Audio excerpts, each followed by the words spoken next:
L'association espagnole Mouvement pour la paix a organisé durant le mois de mars et avril 2021 un séminaire international en ligne de bonnes pratiques en matière de participation démocratique et citoyenne. Le séminaire s'est déroulé en 4 sessions sur la plateforme Zoom et a été diffusé en live sur Facebook. Il était organisé dans le cadre des projets Appui à la consolidation des dynamiques de participation démocratique au niveau communal, provincial, régional et national pour contribuer à la réduction des inégalités socio-économiques au Maroc. Financé par l'Agence espagnole de coopération internationale pour le développement, coexécuté en partenariat avec Oxfam Maroc et en collaboration avec ses partenaires locaux, et appui et accompagnement au processus de participation démocratique dans la région de l'Oriental, cofinancé par l'Union européenne et coexécuté en partenariat avec l'Association de coopération pour le développement et la culture.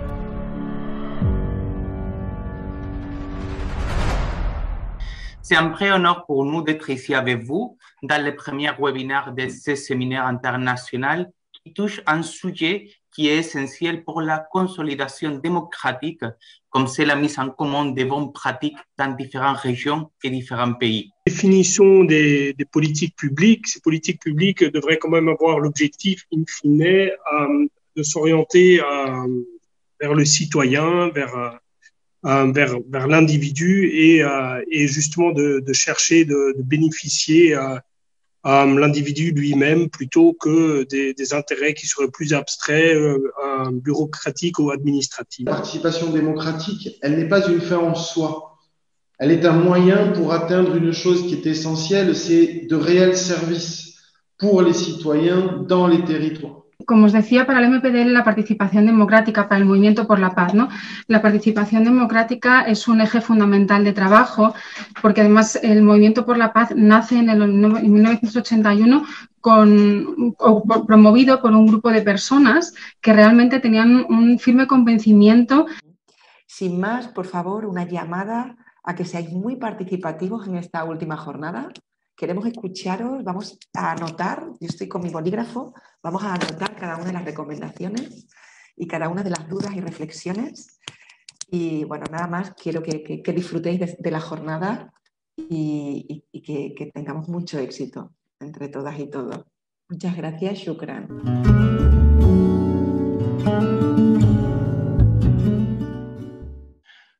D'autres actions ont été menées, mais je vais parler essentiellement des chartes de ville. Également, selon les organisateurs, ils trouvent que c'est une idée intéressante à évoquer dans différentes communes partenaires, notamment après la promulgation de la Constitution tunisienne en 2014.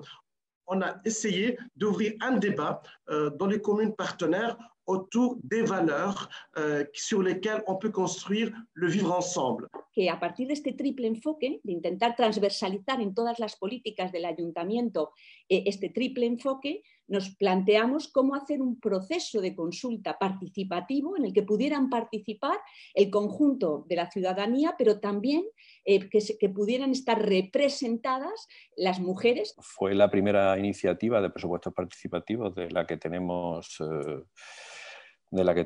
noticias en Marruecos y se desarrolló, como usted ha dicho, pues entre ciudades, ¿no? En Larache, en Tetuán y en Chefchaouen, que también apoyaron financieramente las iniciativas, ¿no? On a créé le bureau citoyen. Ça veut dire on a pensé que le bureau d'ordre, le bureau de réclamation dans les institutions marocaines, elle doit changer parce que c'est pas logique que le citoyen, il n'a pas son lieu de rencontre dans l'administration marocaine. Alors on a poussé avec un dialogue ouvert avec les administrations et on a eu l'occasion de travailler surtout avec nos collègues Innovation, Développement, Initiative et le ministère, et en collaboration avec le ministère des Finances et de la Réforme administrative. النجاح ديال الهيئة هو في قدرة الهيئات ولا المجتمع المدني على أن يشتغل بطبيعة الحال في يعني توافق مع المنتخبين. Todas las decisiones tienen que ser pactadas de manera periódica para darle cobertura a lo largo de años o incluso en proyectos estratégicos de más de un año, ¿no? Y los presupuestos suelen ser también pactados necesariamente porque el dinero de los consejos en gran medida viene de los gobiernos o de las administraciones públicas y eso nos obliga a pactar. Essayer de fédérer autour des principes et des valeurs de mieux vivre ensemble, de concertation, de démocratie participative, mais aussi nous avons essayé de trouver un nouveau modèle de développement pour la société marocaine, un modèle qui se veut plus inclusif, plus participatif. لو بروجي مشاركه هو ان احنا درنا لا فورماسيون دي فورماتور، بمعنى ما بقاتش المساله هي محدوده عند جمعيه الشباب لاجل الشباب، انما حاولنا نوعا ما نقوموا بما كنسميوه التثقيف بالنظير ونتجاوزوا المرحله ديال المساواه للمرحله ديال الانصاف ديال هاد الشباب وهاد الشابات. Uno de los factores también importantes en el pueblo es que hay veces que no hay muchos recursos dentro de, digamos, del presupuesto del ayuntamiento para realizar estas actividades. Entonces hay que luchar muchas veces para que la gente joven entre a este tipo de actividades, pero también dándole mucha vuelta a esa creatividad, y yo creo que a veces es muy, muy interesante, ¿no? Porque surgen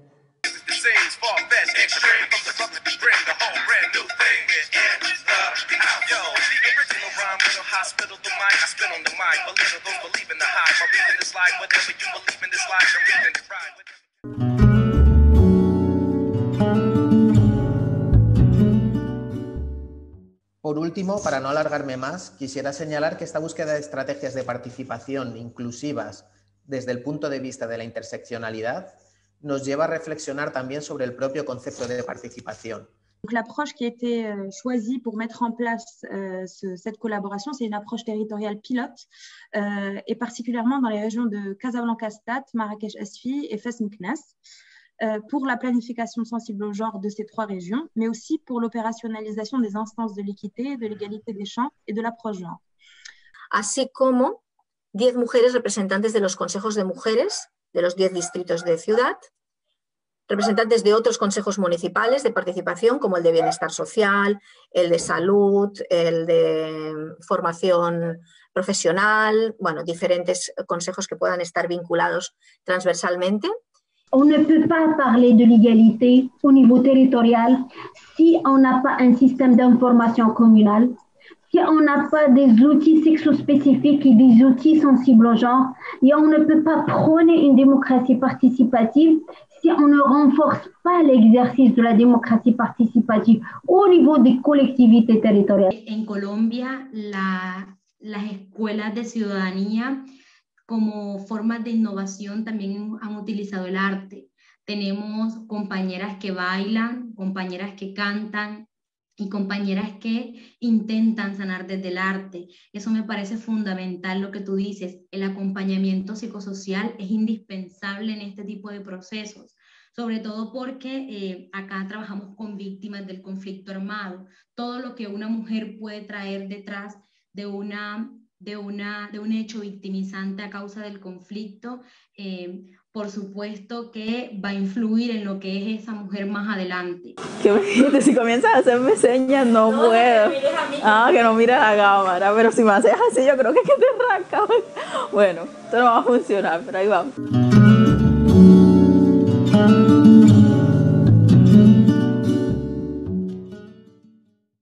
المدني وبالخصوص اللي كيشتغلوا في العالم القروي انهم ياخذوا البادره، لان البادره عطات نتيجه، واكبر دليل هو النتيجه هو هذا النقل المدرسي اللي رحنا فيه، اللي استطاع انه يواكب ويحد من ظهور ظاهره ديال التوقف عن الدراسه.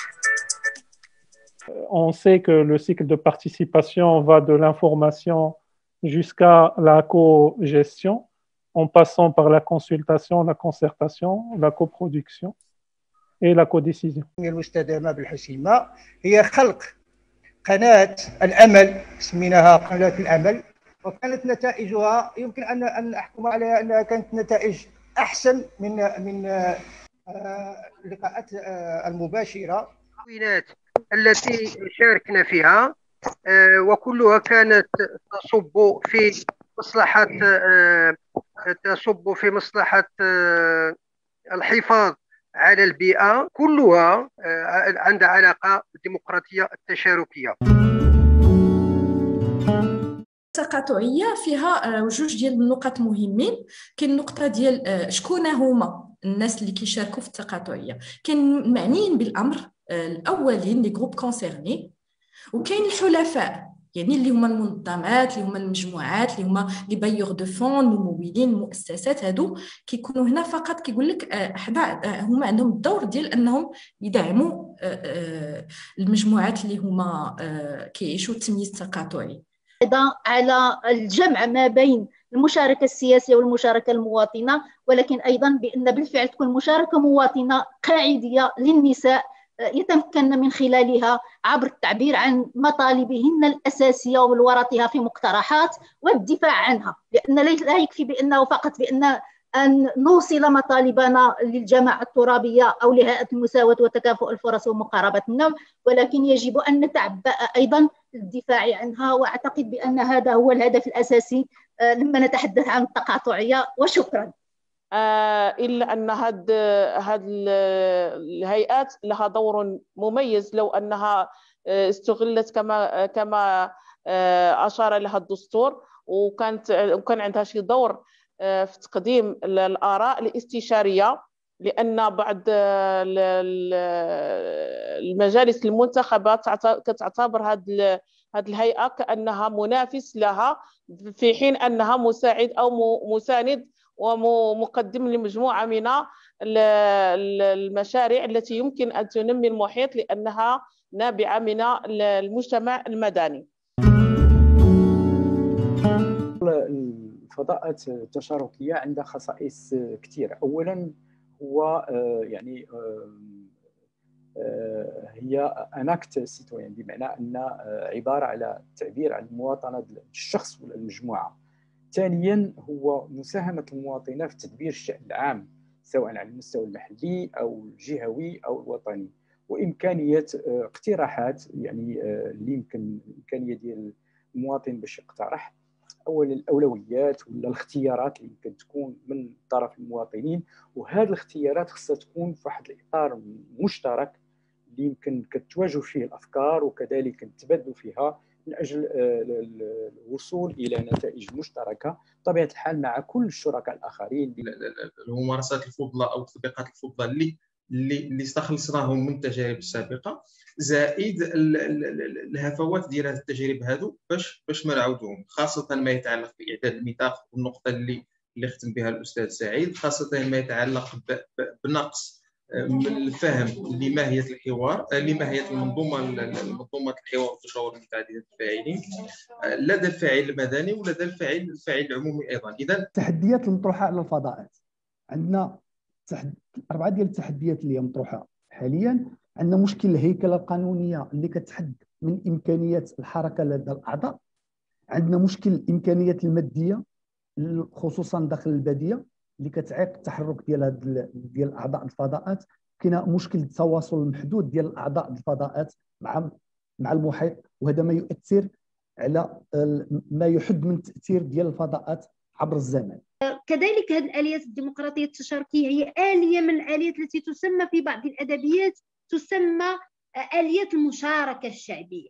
اليوم ارتقينا من مستوى المشاركة المدنية إلى مستوى المشاركة الشعبية أو ما يسمى بالمشاركة المجتمعية. هذه المشاركة التي تمكن المواطنين والمواطنات من مستوى الانتقال من استهلاك السياسات العمومية إلى مستوى ثاني مرتبط بصنع، بتتبع، بمراقبة هذه السياسات والمساهمة كذلك في إعطائها أبعاد تستجيب للحاجيات ديال المواطنين والمواطنات.